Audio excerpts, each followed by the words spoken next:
Hello and welcome to Property Money Trees Maximising Property Values, the once a month show where I break down the steps of how to recognise, enhance, and then extract the values in property in order to create wealth. Would you like to find out how you can benefit from the steps of maximising property values? This is even if you don't own a property yet or have a deposit. If that's a yes, then you're in the right place to find out. My name is Patricia Faber, and although many know me for my work as a solicitor, on this show you will be getting the benefit of my 30 plus years worth of experience of maximising property values, experience which has given me a net worth in millions. So who might benefit from listening to this show?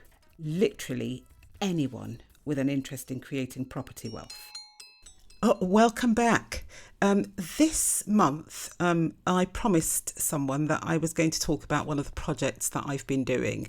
So it's going to be slightly technical with a few numbers, but hopefully I won't lose anyone during my rambling on about this. So this was a 2-bedroom flat in South Croydon. Normally, there's not much of an uplift from a 2 to a 3 bedroom, and that is why most people who are into flat alterations will go for a studio to a 1 bed or a 1 bed to a 2 bed, but very rarely from a 2 bed to a 3 bed. Where this particular flat is actually one of the exceptions where going to a 3 bed actually does work out. So the flat is in a block that is favoured by retirees, and it just seems that they love to have their grandchildren around. So most of them actually want 3-bedroom flats, hence the idea between turning this 2-bedroom into a 3-bedroom, knowing that there's actually a ready market for 3 bedrooms where the flat is. So numbers. The flat itself was bought for £215,000 with a short lease. So I knew that the lease would have to be extended. The person who sold the flat hadn't owned it for 2 years, so they couldn't actually sign a valid Section 42 notice to enable me to extend the lease under the statute. And I have actually done a podcast on this where I said that they lost money in the transaction. I have no idea why they were in it. Absolutely no idea. Anyway, so I spoke to the freeholder knowing that it would have, if the lease was going to be extended, in the short term, it would have to be done informally, or I'd have to wait for 2 years and do it formally under the statute, or wait for the government reforms to come in, which we're still waiting for. The government has actually done or has passed legislation for new leases, the leasehold reform brackets ground rents brackets to 2022.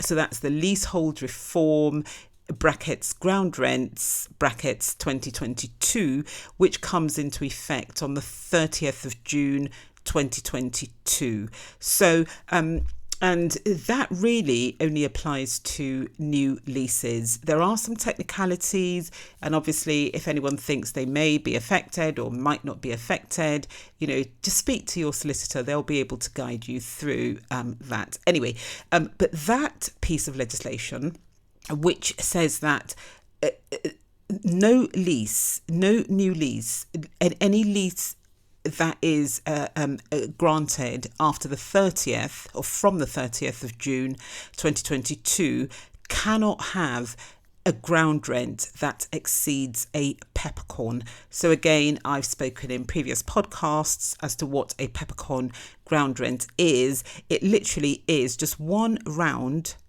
literally peppercorn, which, as you can well imagine, has very little value, because you can buy a whole box of peppercorns for,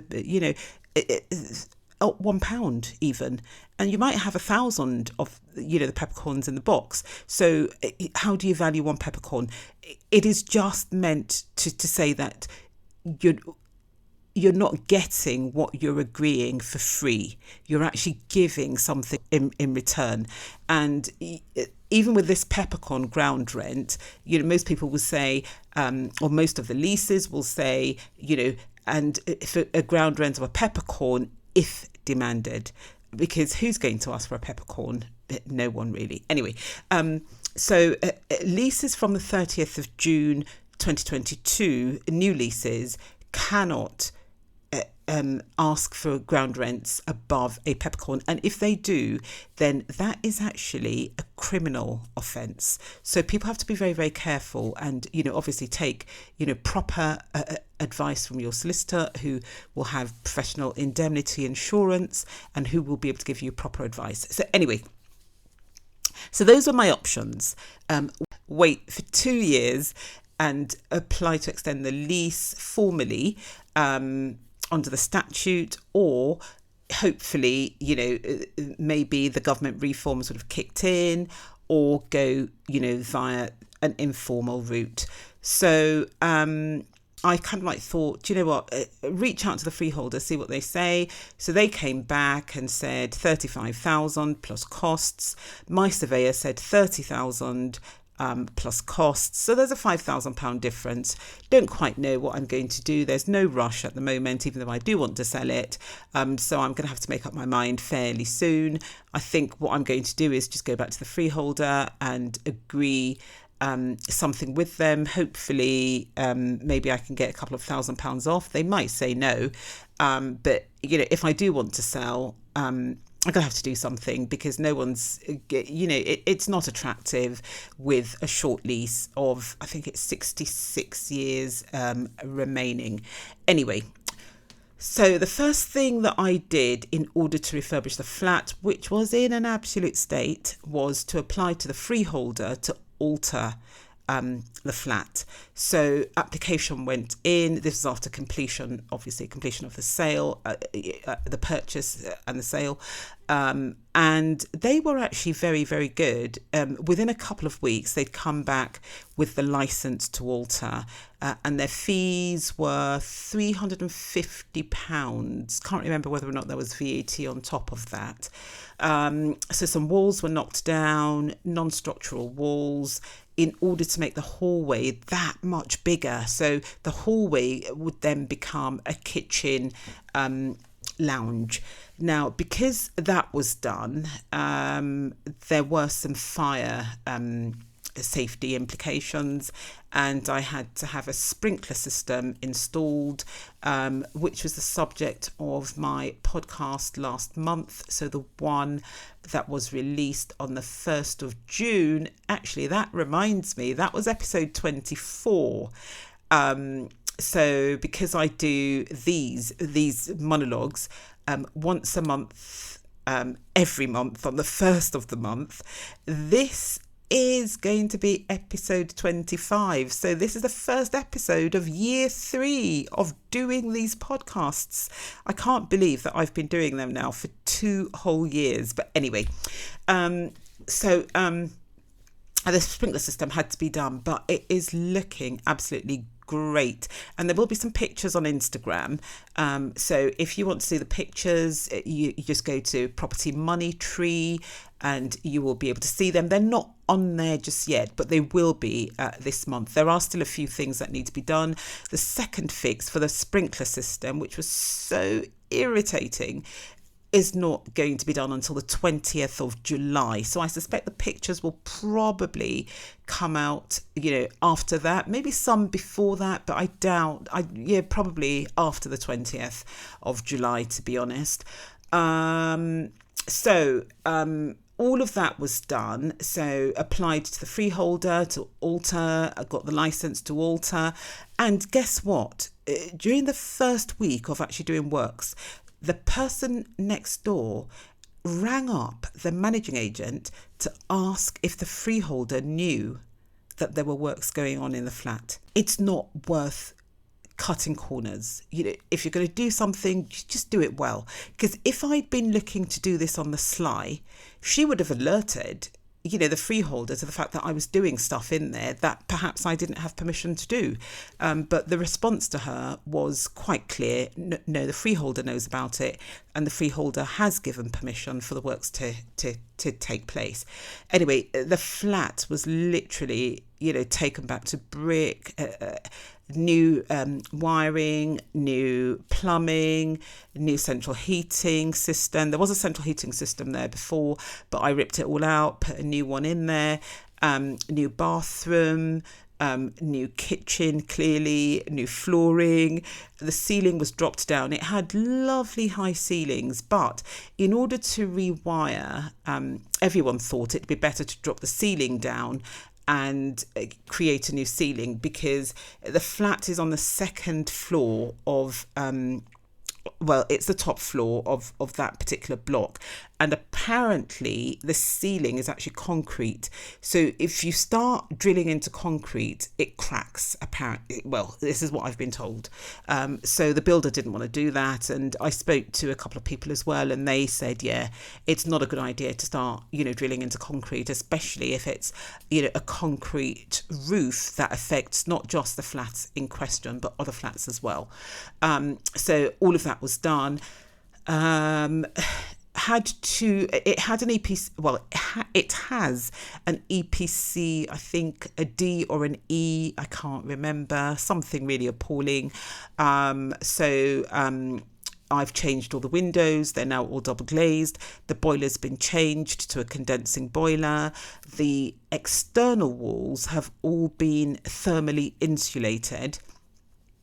And what I use is Celotex, so 60 mil of Celotex, which is bonded to 12.5 mil of plasterboard, so that gives 72.5 mil, so lost roughly about 100 mil on each external wall, but the flat is actually really, really big, so it didn't make any difference. In addition, the freeholder apparently had insulated the roof using, I was told, 6 inches of insulation. So all of these things really ought to get me an EPCC. I've not asked the EPC engineer to come in to assess just yet, but I shall let you know once I get to that stage, which won't be long, any moment now. It was the central heating pipes, when I bought the flat, were all on the walls, because the floors are concrete, the ceilings are concrete, the walls are quite, the walls are not concrete, but they're quite, tough. So all the pipes were literally just kind of like lining the walls, looking extremely ugly.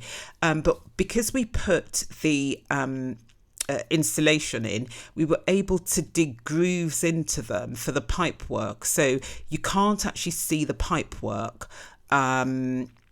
when you go into a room. It all looks, it's all hidden, it's all behind the thermal board, so that is also really, really good. But when I wanted to start the works and I was taking quotes from people, I had someone quote me £70,000 to do the works that needed to be done. £70,000. Anyway, I think and that was literally, that was labour and first fix materials. So first fix materials would be like the wiring for to carry out a complete electrical rewire, the pipes for the plumbing. But I would have had to have bought all the second fix stuff. So that would be the sockets, the switches, the light fittings, the radiators, the kitchen, the bathroom, so the bath, the sink, the toilet, LED mirror, extractor fan. I would have still, the tiles, all of those things. Underfloor heating, I would have still had to pay for all of those. And the guy that I got to did it for substantially less. I think his fees, I think in all, because there were a few changes and some extra money was added, but I think they're still coming in at within £35,000, but that is labour only. And the extra materials, probably your first fix materials, so the pipes and the wires, electrical wires, probably, let me think, probably about £5,000 for those. So all in all, probably about £40,000 to the £70,000 that I was quoted. It's not been plain sailing, not completely, and I've had a number of battles with the builder, whom I have used before. He is actually very, very good, and he's very, very fast and very reliable as well. But like with all builders, when they start a job, they're really, really keen, but the longer they get into the job, they start convincing themselves really that they're going to lose money on the job if they don't leave the very next day. So they start to rush, they want to cut corners, and that is where you need to really just stand firm and say no. So I've had a couple of things ripped out and redone, and they were not happy at all. And then, on one occasion, because they were laying the floor in an H pattern.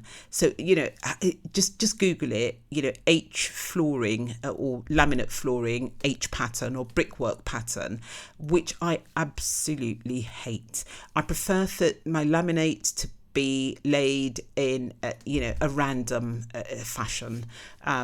So there's no real repeat to the pattern. I just like it all random. Anyway, as I said, this guy has actually done work for me before. He knows that I don't like, the H pattern. But anyway, he'd laid it, and I didn't get there on the day that he started laying the flooring until maybe about 1 o'clock. And he'd done quite a bit. And I said, I am so sorry, but no, you have to rip this all up and do it again. Which he wasn't happy with. In the end, I had to agree an extra £200 for him to do that. But he did do it, and I'm really, really pleased with how the flooring looks at the moment.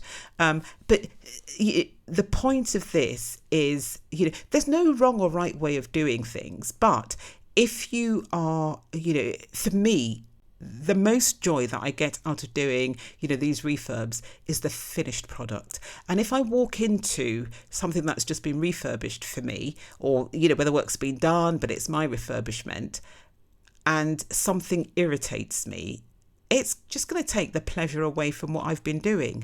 When we do these things, they're not easy to do, and they are expensive to do. So the least that we can get out of them is satisfaction and enjoyment, because when we look at what we've done, we say, yes, I'm happy with this. And I know that, some people might, listen to me saying this and say, well, you're not going to live there. Why are you so fussed about, things like that?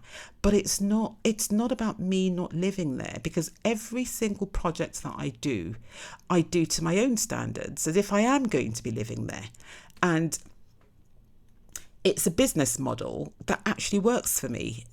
There's nothing that I've done since I gave up the law that I wouldn't be happy to live in myself. And so that's just that. And after all, these are my projects. If I can't do them the way that I want them, what is the point of me doing it? I'm not a builder. I do this for the pleasure of turning these ugly homes into beautiful homes. Now, if I don't think the home is beautiful because something is actually irritating me, I'd be failing. And that's not why I'm in this game. Anyway, so it's just been little things like that. Some things, I just thought, I'm not even going to argue about that, because, it's okay. Other things, like the aesthetics, I've had to literally just say, I'm sorry, no. Well, and in fact, one of them was actually my mistake, because I'd done this bathroom and I wanted it to be completely minimalist, really minimalist. And it's so difficult sometimes to keep things really simple, because it's so easy to, put a splash of this there or a splash of that there. And I wanted to keep it just simple and just pristine. Anyway, so most of the bathroom was going to be like in white tiles, and I had black trim. And I remember walking in one day and I saw the black trim against the white tile, and I thought, it looks nice, but it's not giving me that very simple and subtle look and effect that I'm after. So I had the guys rip it out. He wasn't happy about that, but he didn't charge me any extra. And then I had to then go and look for white trim, which I've never used before.